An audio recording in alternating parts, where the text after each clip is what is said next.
안녕하세요, 닥터 캐럿입니다. 여러분, 제가 최근에 헤르만 헤세의 데미안을 읽었는데요. 처음에 명작이라고 해가지고 읽었죠. 그런데 읽었을 때 어머 이게 무슨 소리, 동공지진, 뭔 소리야, 막 에바 부인 뭐야, 에바다, 막 이렇게 혼란스러웠거든요. 그래서 너무 혼란스러워서 과연 이 작품은 어떻게 이해해야 되는 거지? 하면서 데미안에 대한 리뷰 유튜브도 찾아보고 그랬어요. 그랬는데 제일 유명한 리뷰 영상 첫 마디에 여러분, 데미안 어려우셨죠? 당연합니다. 여러분은 정신과 의사가 아니잖아요. 정신과 의사만 이해할 수 있는 분석 심리학적 내용이에요. 이렇게 돼 있어서 내가 정신과 의사인데 나 왜 모르겠지? 이러면서 궁지에 몰린 기분이 막 들었거든요. 안 돼. 난 이 책을 이해해야만 해. 이러면서 정신 차리고 다시 읽어봤는데요. 처음에는 혼란스러웠지만 읽으면 읽을수록 여운이 남는 소설이라고 느끼게 되었습니다. 일단 데미안의 줄거리는 말씀드릴 건데요. 다소 나노 단위로 분석해서 방대하게 얘기를 드릴 거고 스포주의, 결말까지 포함된 얘기가 포함되어 있으니까 주의해 주세요. 데미안 소설의 화자는 주인공인 에밀 싱클레어고요. 처음 소설이 발표될 때 헤르만 헤세는 작가의 필명을 에밀 싱클레어로 주인공과 일치시켜서 자신인 것을 숨기고 냈다고 해요. 그런데 너무 이 소설이 좋아서 신인 작가들한테 주는 상을 받게 되면서 사실은 제가 헤르만 헤세입니다. 이렇게 해서 헤세가 쓴 소설이라고 밝혀지게 되었다고 합니다. 작가이자 화자인 에밀 싱클레어가 자신의 어린 시절을 회상하며 소설이 시작되는데요. 저는 이 프롤로그 글이 참 아름답게 쓰여졌다고 생각했어요. 두 도시 이야기 리뷰할 때도 그렇고 작가님들이 첫 장을 굉장히 아름답게 쓰시는 것 같습니다. 그냥 제가 뒤로 갈수록 읽는 집중력이 떨어져서 그런가? 이 이야기는 지어내거나 꾸며낸 것이 아닌 살아 숨쉬는 유일무이한 존재로서의 한 인간에 대한 이야기이기도 하다. 오늘날 살아 숨쉬는 인간의 의미는 그 어느 때보다 모호해져 무수한 사람들이 총에 맞아 나가 떨어지고 있다. 각자가 그 자체로 소중하며 자연이 시도한 특별한 실험의 산물이기도 한 그 사람들이 말이다. 데미안은 세계 제1차 대전 시기에 쓰여졌는데 마침 요즘 전쟁이 다시 세계 곳곳에서 일어나고 있잖아요. 이런 시점에 이 글을 다시 읽으니까 좀 슬퍼지더라고요. 그리고 제가 제일 읽으면서 감탄했던 프롤로그 구절은 이거였어요. 모든 인간의 삶은 그 자신에게로 향하는 길이자 시도인 동시에 하나의 길에 대한 제시일 것이다. 여태 그 누구도 완전히 자신이었던 적은 없었지만 모든 인간은 그렇게 되려 분투한다. 아둔한 자든 영리한 자든 각자 가능한 선에서 최선을 다하면서 말이다. 우리가 인생을 길에 비유하는 표현을 정말 많이 쓰잖아요. 그런데 인생을 길에 비유하면서 정작 이 길이 어디로 가는 것인지, 이 길이 종착역이 무엇인지 이거에 대해서는 혼란을 느끼거나 답을 명확하게 못 내리는 경우가 많죠. 그런데 이 소설에서는 그 길의 목적은 진정한 자기 자신이다. 다른 사람이 길을 걷는 과정에 참고가 되는 길잡이이다. 우리는 영리하든 그렇지 않든 이 길을 걸으면서 최선을 다하고 있다. 저는 이 말이 너무 좀 힐링되는 걸로 느껴지더라고요.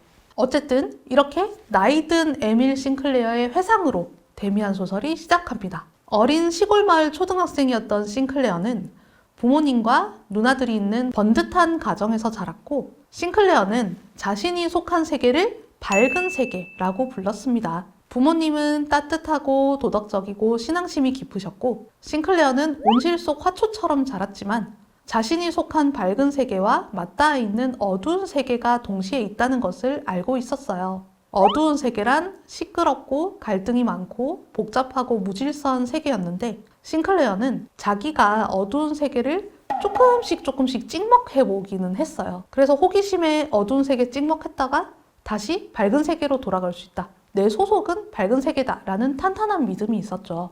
그러던 중에 프란츠 크로머라는 불량배를 만나게 되었는데 처음에는 무섭다가도 자기 친구들이 크로머한테 막 잘 보이려고 아양도 떨고 이러는 걸 보고 뭔가 지기 싫은 마음에 야, 사실 나 도둑질 해봤어, 사과 훔쳐봤어, 왜 이렇게 허세를 떨어요. 자기가 마치 어두운 세계에 익숙한 주민인 양. 그런데 크로머가 그걸 보더니 네가 도둑질한 거 내가 일러 바치면 어떻게 되는지 알지? 협박을 하면서 난 돈 없으니까 내가 입마금 하는 대가로 너 100만 원 내놔. 이렇게 이제 삥을 뜯는 거죠. 그러니까 이제 싱클레어는 자기가 어두운 세계를 가끔 찍먹해보고 크로머랑 어울리고 한 것도 그냥 나는 찍먹만 해보려고 했는데 갑자기 크로머의 협박에 붙들려서 밝은 세계에 무난하게 돌아갈 길이 막혀버리고 협박을 당하게 되면서 어두운 세계로 영원히 끌려 들어갈 것 같은 공포를 느껴버렸어요. 그래서 막 멘붕해서 울고 집에 들어가는데 아버지가 보여요. 아, 됐다. 내가 지금 아버지께 모든 걸 털어놓고 용서를 빌면 나는 다시 밝은 세계로 돌아갈 수 있어. 왜냐하면 아버지는 밝은 세계의 대표격이니까. 그런데 그 순간에 아버지가 싱클레어를 혼내요. 야, 너 신발에 흙 묻히고 집에 들어오면 어떡해? 이렇게. 근데 그 순간에 싱클레어가 이러면서 아빠를 처음으로 무시하고 아빠에게 우월감을 갖게 됩니다. 아빠는 내가 지금 무슨 어둠을 가진지도 알지도 못하면서 지금 흙 묻은 거 가지고 뭐라 하네? 저 진짜 감탄한 게 이 심리가 진짜 사춘기에 엇나가는 10대들 심리랑 너무 똑같아서 소름 끼치는 거예요. 잘못해서 혼나는 순둥이 어린이 대신에 사악한 비밀을 가진 어른스러운 악당을 택하는 비행 청소년의 심리 너무나 잘 반영되어 있었습니다. 그러면서 그냥 기껏해야 밝은 면밖에 보지 못하는 아버지의 그 사소한 그 혼냄이 아빠라는 인간이 그냥 뭐 그렇게 절대적인 존재가 아니네? 뭐 어두운 세계 아빠 하나도 모르네? 약간 이런 틈이 생겨버려요. 그 순간에 싱클레어는 밝은 세계로 돌아갈 수도 있었지만 그 깨닫게 된 심리적인 틈을 통해서 어두운 세계에서 벗어나지 못하고 가족과의 정서적인 분리를 경험합니다. 싱클레어에게 너무나도 당연하게 주어졌던 밝은 세계가 더 이상 당연하게 주어지는 것이 아니게 되었죠.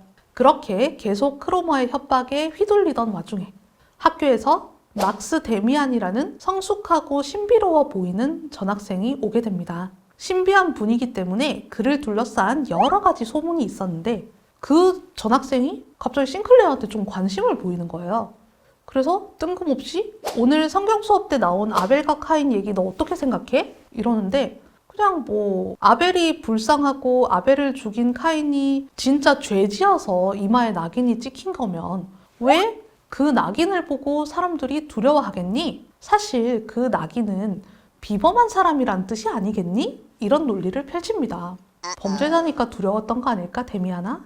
기독교가 아니신 분들은 사실 이게 얼마나 불경한 사상인지 이해가 잘 안 되실 것 같아요. 한국인 감성으로 다시 바꿔보면은 마치 단종을 세조가 죽였잖아요. 그런데 사람들이 수양대군을 욕하고 수군거리는 게 사실은 수양대군이 너무 비범하고 지적이고 특출나서 그런 거 아니냐. 사실은 죽임당한 단종이 찌질이었다. 이런 얘기를 누군가 하면은 사람들이 무슨 소리냐. 단종이 무슨 죄가 있어서 그러냐. 수양 나쁜 거지. 뭐가 특출난 거냐. 이러면서 막 그 말 꺼낸 사람을 매장할 수 있겠죠. 아무튼 완전 사악한 불량배랑은 다른 매혹적인 사악함을 가진 데미안의 말에 그런가? 하면서도 크로머로 인한 고통이 계속되었는데 데미안이 또 그걸 알게 돼요. 그러면서 너 돈 갖다 바치는 거 그거 안 돼. 안 되면 그냥 크로머를 죽여.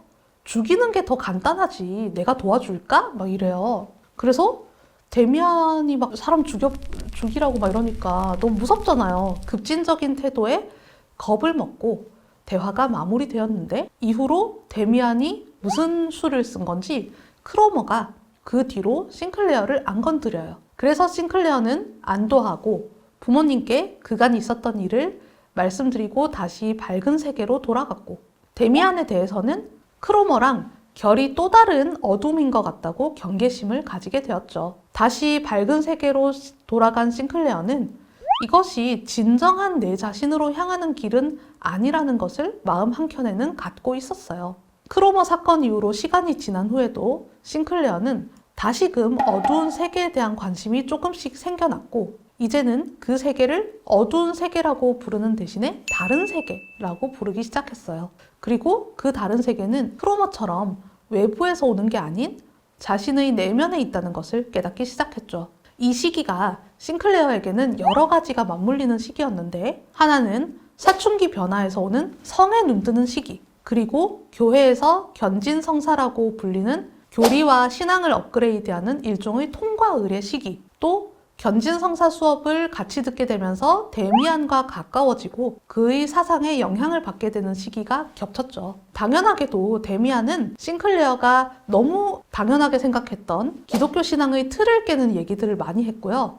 막 진짜일까 싶은 오타쿠 심장 뛰게 하는 언행을 막 보여줍니다. 사람은 의지가 있지만 진정한 자유의지는 아니야. 따라서 그 사람의 마음을 읽으면 그 사람의 행동을 조종할 수 있어. 뭐 이런 얘기를 하면은 싱클레어가 막 진짜일까 하면서 집에서 혼자 막 데미안 따라 해봐요. 안 되네 하고 또 포기하고 그러면서 그런 시간들을 함께 보냅니다. 이때 데미안이 정말 중요한 말을 하는데 뭐라고 하냐면 진정한 신앙이라면 악도 섬겨야 되는 거 아닐까? 이런 굉장히 불경스러운 말을 해요. 근데 취지는 뭐냐면은 하느님이 훌륭하시지. 너무 선하고 신성하고. 근데 하느님은 안 하잖아. 성욕 이런 거는 당연히 인간 속에 있는 건데 성욕은 악마의 걸로 치부되는데 그런 거를 다 악마 거라고 다 무시하고 이러면 이제는 좀 데미안 성격을 파악해서 또 데미안이 데미안하네 이러면서 듣는데 이때 결국 내 주관을 가지고 홀로서기를 하라는 거구나 라는 메시지를 느낍니다. 하지만 데미안의 정신교육에도 불구하고 홀로서기가 바로 된 건 아니었어요. 이후로 싱클레어는 타 지역으로 전학 가서 기숙사 생활을 하면서 공허함과 우울함에 시달리면서 술 마시고 수업을 안 듣는 불량배스러운 생활을 합니다. 이제는 어두운 세계를 찍먹하는 게 아니라 완전히 그 세계의 일원이 되어서 같이 술 마시는 친구들을 크로머처럼 두려워하지도 않아요. 그런데 희한하게 밝은 세계에 있을 때는 어두운 세계에 호기심을 가지고 찍먹을 해놓고 어두운 세계에 들어있으니까 이번에는 밝은 세계에 속한 사람을 부러워하고 흐느끼고 후회하는 감정을 가져요. 그러다가 우연히 첫사랑에 빠지게 된 소녀 베아트리체를 보고 한눈에 반해서 그녀를 숭배하면서 금욕적인 생활을 시작하고 다시 밝은 세계의 생활을 하면서 그녀를 떠올리면서 그림을 그리는데 이상하게 그 소녀의 모습이 아니라 그림이 자꾸 좀 데미안을 닮아 보여요. 게다가 햇빛이 비치는 어느 날 그림을 창가에 붙여놨더니 빛에 비친 그림을 보고 싱클레어는 깨닫죠. 이 그림은 나를 닮은 그림이구나. 그러면서 잊고 있던 데미안과의 기억을 떠올리게 되어요. 새는 알에서 나오려고 투쟁한다. 알은 세계이다. 태어나려는 자는 한 세계를 파괴해야만 한다. 드디어 싱클레어는 데미안과 재회하고 데미안의 어머니 에바 부인을 만나게 됩니다. 그러다가 전쟁이 터지죠. 전쟁에서 나타나는 증오, 학살, 분노, 인간의 정신과 영혼에 대한 더 깊은 깨달음을 얻어요. 데미안의 모습은 보이지 않았고 싱클레어는 그 뒤로 삶의 고통을 겪습니다.